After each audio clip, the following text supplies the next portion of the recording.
warahmatullahi wabarakatuh. Saya Adi Trinugraha dari Biologi Satwa akan mempresentasikan tentang desain pengelolaan laboratorium kimia. Laboratorium sering diartikan sebagai suatu ruang atau tempat dilakukannya percobaan atau penelitian. Ruang dimaksud dapat berupa gedung yang dibatasi oleh dinding dan atap atau alam terbuka, misalnya kebun botani. Pada pembelajaran sains, termasuk biologi di dalamnya, keberadaan laboratorium menjadi sangat penting. Pada konteks proses belajar mengajar sains di sekolah-sekolah, seringkali istilah laboratorium diartikan dalam pengertian sempit, yaitu suatu ruangan yang di dalamnya terdapat sejumlah alat dan bahan praktikum. Atas dasar inilah, pembahasan kita tentang pengelolaan laboratorium akan dibatasi pada laboratorium yang berupa ruangan tertutup. Sekarang kita akan melanjutkan ke desain laboratorium. Bagaimanakah bentuk laboratorium yang ideal? Berapa besarkah ukurannya? Pertanyaan-pertanyaan ini tidak serta-merta dapat kita jawab. Karena sebuah laboratorium dibangun untuk tujuan tertentu. Artinya, sebelum laboratorium itu dibangun, harus tahu dulu untuk keperluan apa dan untuk dipakai siapa laboratorium tersebut. Misalnya, laboratorium yang akan digunakan untuk pembelajaran biologi di sekolah menengah tentunya akan memiliki bentuk yang berbeda dengan laboratorium untuk penelitian. Demikian pula, laboratorium untuk penelitian atau percobaan fisiologi tumbuhan akan berbeda dengan laboratorium untuk ekologi. Pada umumnya, bentuk, ukuran, dan tata ruang suatu laboratorium didesain sedemikian rupa sehingga pemakaian laboratorium mudah melakukan aktivitasnya.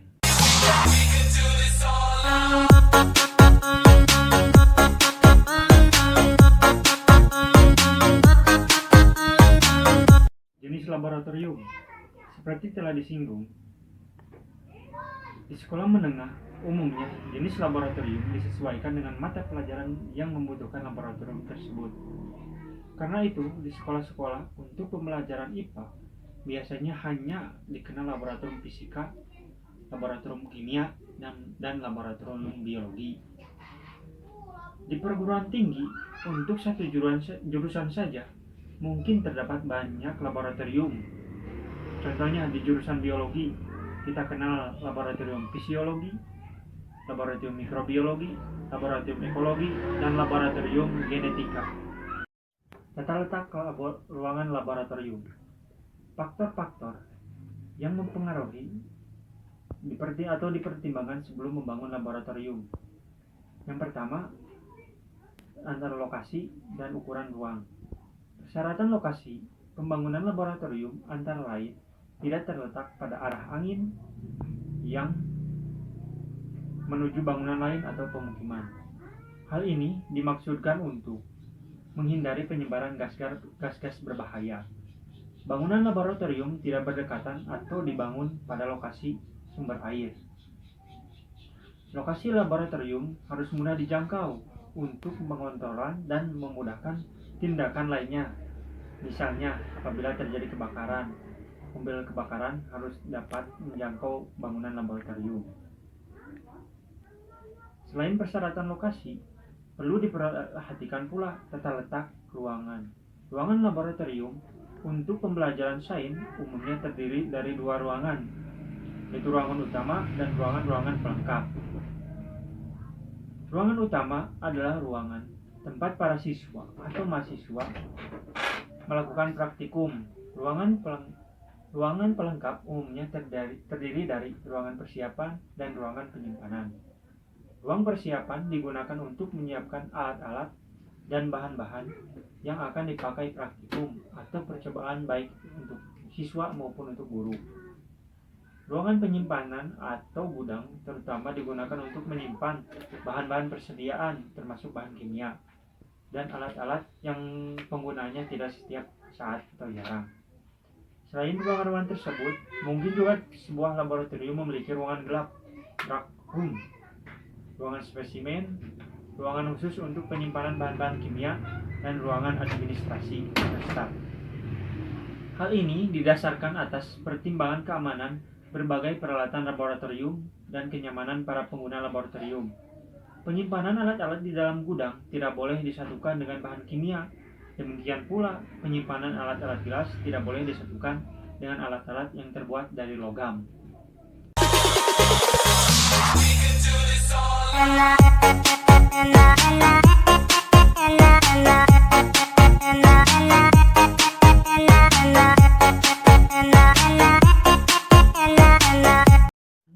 Alat dan bahan.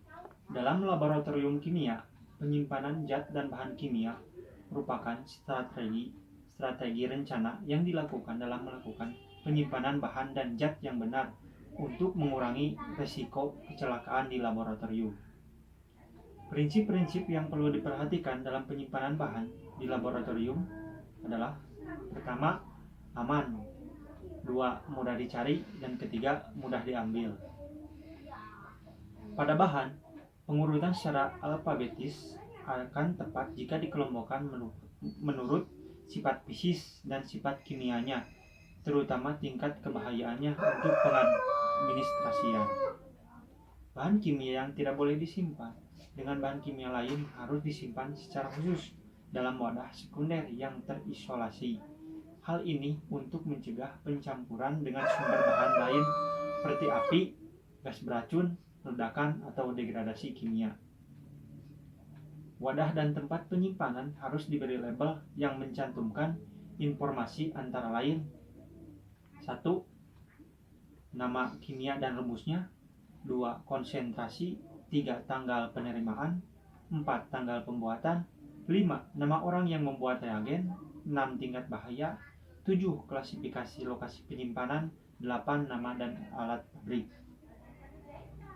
Tempat penyimpanan bahan kimia harus bersih, kering, jauh dari sumber panas atau sinar matahari langsung, dan dilengkapi dengan ventilasi yang menuju ruang asap atau keluar ruangan. Dengan mempertimbangkan faktor-faktor tersebut, di atas, beberapa syarat penyimpanan bahan secara singkat adalah sebagai berikut. A. Bahan beracun. Syarat penyimpanan: 1. Ruangan dingin dan berventilasi. 2. Jauh dari bahaya kebakaran. 3. Dipisahkan dari bahan-bahan yang mungkin bereaksi. Yang B. Bahan korosif. Syarat penyimpanan: 1. Ruangan dingin dan berventilasi. 2. Wadah tertutup dan beretiket. 3. Dipisahkan dari zat beracun. Yang ketiga, bahan mudah terbakar. Dibagi menjadi 3 golongan, yaitu cairan yang terbakar di temperatur min 4 derajat Celcius, misalnya karbon disulfida. Kedua, cairan yang dapat terbakar pada temperatur min 40 derajat Celcius sampai 21 derajat Celcius, misalnya etanol dan metanol. Yang ketiga, cairan yang dapat terbakar pada temperatur 21 derajat Celcius sampai 93,5 derajat Celcius, misalnya kerosin dan minyak baker. Syarat penyimpanan: 1. Temperatur dingin dan berventilasi. 2. Jauhkan dari sumber api atau panas, terutama loncatan api listrik atau bara. 3. Tersedia alat pemadam kebakaran. Bahan mudah meledak. Syarat penyimpanan: ruangan dingin dan berventilasi. Jauhkan dari panas dan api. Hindari dari gesekan atau tumbukan mekanis. Bahan oksidator. Syarat penyimpanan: temperatur ruangan dingin dan berventilasi. Jauhkan dari sumber api dan panas, termasuk loncatan api listrik dan bara rokok. Jauhkan dari bahan-bahan cairan mudah terbakar atau reduktor. Gas bertekanan. Syarat penyimpanan: 1. Disimpan dalam keadaan tegak berdiri dan terikat. 2. Ruangan dingin dan tidak terkena langsung sinar matahari. 3. Jauh dari api dan panas. 4. Jauh dari bahan korosif yang dapat merusak keran dan katup-katup. Faktor lain yang perlu dipertimbangkan dalam proses penyimpanan adalah lamanya waktu penyimpanan untuk zat-zat tertentu. Selanjutnya, administrasi laboratorium. Administrasi merupakan dokumentasi seluruh sarana dan prasarana serta aktivitas laboratorium. Dalam kaitannya dengan pengadaan alat dan bahan yang bertujuan untuk mencegah kehilangan, penyalahgunaan, memudahkan operasional dan pemeliharaan, mencegah duplikasi atau overlapping permintaan alat, dan memudahkan pengecekan. Setiap laboratorium mempunyai karakteristik yang berbeda-beda dalam pengadministrasian. Contohnya, laboratorium kimia. 1. Data ruang laboratorium. 2. Kartu barang. 3. Daftar barang. 4. Pengeluaran atau penerimaan barang. Daftar usulan penerimaan barang. Kartu alat. Daftar alat, kartu bahan atau zat. Daftar bahan atau zat. Daftar pengeluaran atau penerimaan zat. Daftar usulan atau permintaan zat. Daftar pengeluaran atau penerimaan zat. Daftar usulan atau permintaan alat. Dalam pengadministrasian ruang laboratorium, setiap laboratorium harus memiliki denah ruangan yang ada jaringan listrik, jaringan air, dan jaringan gas. Ruangan-ruangan tersebut harus tercatat namanya, ukurannya, dan kapasitasnya, dan data ini tercantum dalam data ruangan laboratorium. Untuk mengadministrasikan fasilitas umum adalah barang-barang yang merupakan perlengkapan laboratorium. Barang-barang ini didata dalam kartu barang dan daftar barang untuk memudahkan pendataan, baiknya diurutkan berdasarkan abjad. Jadi kesimpulannya, pengelolaan laboratorium harus menjaga semua inventaris alat dan bahan atau zat yang dimiliki secara akurat. Pada pengelolaan laboratorium hendaknya memiliki pemahaman dan keterampilan kerja di laboratorium, bekerja sesuai tugas dan tanggung jawabnya, dan mengikuti peraturan dapat meminimalis terjadinya kecelakaan di laboratorium. Dalam mengelola laboratorium kimia, pemahaman tentang komponen dan penggunaan laboratorium yang baik dan benar sangat diperlukan agar laboratorium dapat berjalan dengan baik dan berfungsi secara optimal. Peranata laboratorium mendapat pelatihan keselamatan dan keamanan kerja secara umum, terutama cara bekerja dengan bahan kimia penting secara aman. Penyimpanan dan penataan bahan kimia menurut kelompok tingkat bahayanya meliputi 1. Penyimpanan dan penataan bahan kimia radioaktif. 2. Penyimpanan dan penataan bahan kimia reaktif. 3. Penyimpanan dan penataan bahan kimia korosif. 4. Flammable dan combustible. 5. Penyimpanan dan penataan bahan kimia beracun atau toksik. Sekian tentang laboratorium kimia.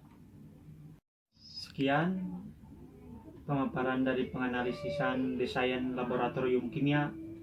Assalamualaikum warahmatullahi wabarakatuh.